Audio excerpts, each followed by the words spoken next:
the Nubian Kingdom of Kush. This is Khartoum, the capital of Sudan. This old settlement resides alongside a meeting of the White Nile and the Blue Nile. The White Nile, known for its light-colored clay sediment, is the longer tributary and originates from modern-day Burundi. The Blue Nile, which flows from the Ethiopian mountains, is shorter but is the primary water source and fertile soil. The two combine to form the Nile proper that flows toward Lower Egypt and then the Mediterranean. Over millennia, settlements have been established right next to these water bodies. An important region in these areas is Kush, also known as Nubia, in the modern state of Sudan. While archaeologists have found signs of first settlers going back 300,000 years, it was not until the Neolithic Revolution that we started to see the development of urban civilization. Around 5000 BCE, when the Sahara started to dry up, people came together and more of these settlements started to pop up. One of them was Kerma, one of the first big independent urban centers in sub-Saharan Africa, established around 2400 BCE. It is here that we begin our story. The story of ancient Egypt is often told in a hermetic manner, portraying it as an exotic and uniquely mysterious civilization. But the Egyptians were far from an isolated culture in those days, and multiple invasions over the course of centuries testify to that fact. One of the cultures that Egypt was in contact with rather intricately was the Kushite culture to the south. The Old Kingdom kings of Egypt destroyed small settlements, and the region was sparsely populated for a long time. But by 2500 BCE, new settlements could be seen appearing on the horizon. It should be pointed out that the term Nubia for the Kush region came into the common vernacular much later. The two terms are often used interchangeably, but some people use Nubia in general and Kush to specifically refer to the Kingdom of Kush. The Kerma culture flourished from 2400 to 1500 BCE, and in that time, Egypt relied on Kerma for the import of luxury items like ivory, gold, incense, and ebony, among other things. Given their riches, the Egyptian king Mentuhotep II, among others, led military campaigns to subjugate the Nubians and take over crucial trade routes alongside Nile. Having experienced the wrath of their archers at more than point, the Egyptians called Nubia Taseti, or the Land of the Bows. Despite recorded encounters between the two, Kerma and Egpit often engaged in extensive trade. Nubia had more to offer than just its rich natural resources. Situated right beside the Nile, the Nubians herded cattle and farmed grains, peas, dates, and lentils. They also reached out to the Egyptians for vegetable oils, beer, wine, linen, and other goods. The two entities were so entwined that there are signs of Nubians and Egyptians intermarrying during the first intermediate period. Not only that, some Egyptian kings like Khufu and Mentuhotep II might have had Nubian blood. The archaeological site of Kerma reveals a lot about the people. A fortified religious structure of mud bricks called Tefufa stands tall in the center. It rises to an impressive 18 meters or 59 feet and has passageways and stairs leading to the primary altar. Two other Tefufas can be seen around the city, but the concrete details of the religious rituals are not that well known. Kerma was the leading political and cultural force in Upper Nubia or Southern Nubia, but it was dwarfed by a behemoth to the north, the Middle Kingdom of Egypt. From 2000 to 1700 BCE, the Egyptians controlled Lower Nubia or Northern Nubia. But the tide turned in 1700 BCE when the independent Kerma culture absorbed the polity of Sai in Lower Nubia. and began dominating the region. It quickly became one of the most powerful political entities of the time, rivaling the strength of Middle Kingdom Egypt. In the Second Intermediate Period, Egypt was being squeezed on two ends, by the Hyksos in the north and the Nubians in the south. But the Egyptians pushed back, and Thutmose II managed to reach Kerma by 1500 BCE. After getting rid of Kerma, he founded the city of Napata to consolidate power in the region. The king also built the Temple of Amun near the mountain of Jebel Berkel. The Temple of Amun remained one of the most important religious sites in all of Egypt and Nubia for the next few centuries.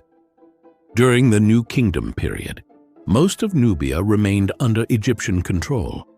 But during the Third Immediate Period, Egyptian power was fragmented across its lands. A diminished Egypt allowed Napata to start regaining its autonomy. The increase in priestly powers ruled Upper Egypt, undermining the 21st dynasty of Egypt, which was now restricted to Lower Egypt. The Bronze Age collapse was the final nail in the coffin. With Egypt's might squandered, the Libyan rulers who formed the 23rd dynasty were dismissive of the Egyptian customs. The Nubians may have spoken their own Kushite language and dressed differently, but they shared a long history with the Egyptians, not to mention religious beliefs, rituals, and the writing style, hieroglyphics. Displeased and offended by the Libyan rulers, the Kushites decided to push back. By the year 1069 BCE, the Nubians established their own kingdom, the Kingdom of Kush. There is a 500-year gap between the fall of Kerma and the formation of the Kingdom of Kush. How much of the culture carried over from the old empire to the new one remains up for debate. The first Kushite king, Alara, consolidated his power at Napata and made it the center of the new kingdom. A royal necropolis was erected to bury the kings and queens. Previously, they had been buried in Kerma. Like their Egyptian counterparts, the Nubian rulers needed to preserve jewelry, ornaments, and food to help them beyond the grave. The royal burial site of El Kuru would have been a sight to behold in its heyday. It still is.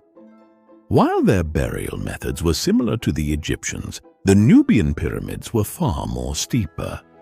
Out of the estimated 1,000, close to 300 pyramids are still standing in Sudan. For context, the modern state of Egypt has a total of 100 pyramids.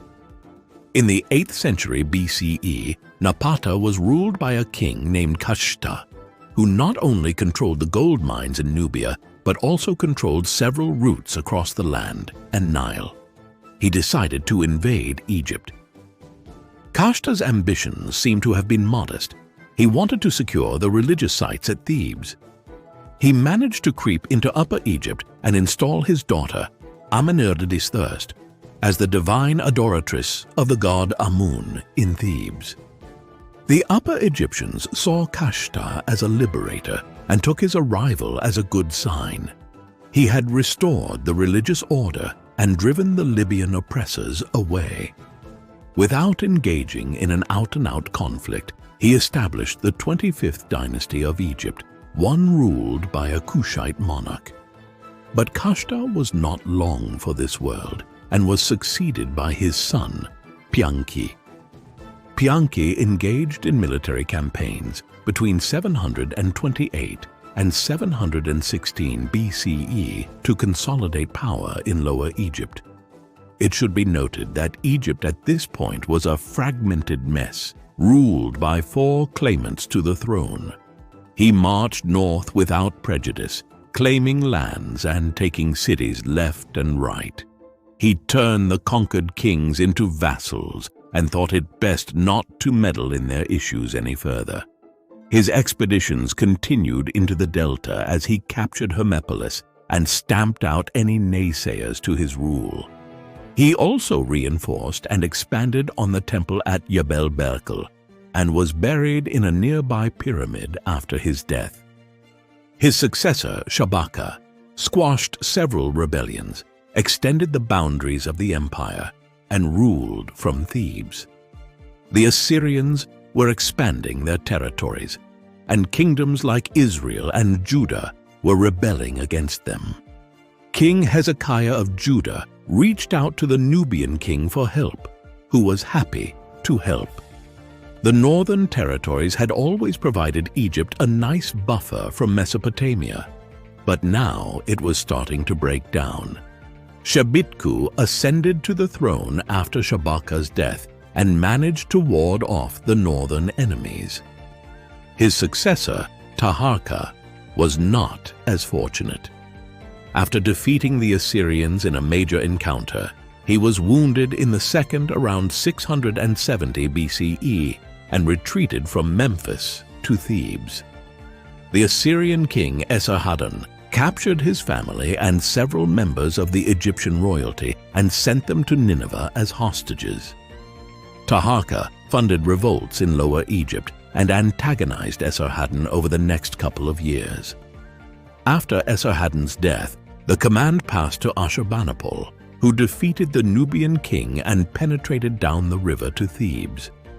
The Assyrians had appointed their allies in Egypt's power corridors, but Taharqa's successor, Tantamani, was not so fond of that idea. He sailed north from Napata and arrived in Thebes with a large army. There, an elaborate ritual was undertaken to crown him the next Kushite king. When the Assyrians retaliated, they burnt down Thebes and looted the city until it was a shell of its former glory.